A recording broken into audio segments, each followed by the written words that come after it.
কিন্তু তারা যে ধর্মটা গ্রহণ করেছে সেটা আল্লাহ তাআলার কাছে এটা মনোনীত না। যখন ঈসা আলাইহিস সালাম ছিলেন তখন খ্রিস্টান ধর্মটা মনোনীত ছিল। খ্রিস্টান ধর্মের যে লোকগুলো ছিল যারা ঈসা আলাইহিস সালামকে মানত তখন তারা সঠিক ছিল। যখন ঈসা আলাইহিস সালাম আসমানে চলে গেলেন এরপর থেকে তাদের রাসূল সাল্লাল্লাহু আলাইহি সাল্লাম আসার আগ পর্যন্ত যারা খ্রিস্টান ছিল অথবা দ্বীনে হানিফ অর্থাৎ একনিষ্ঠভাবে আল্লাহ তাআলাকে মানত তারা ছিল সঠিক।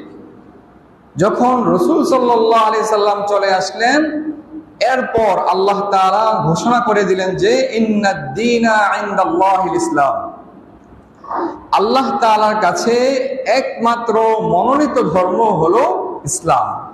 ইসলাম ছাড়া এই দুনিয়ার মাঝে যত ধর্ম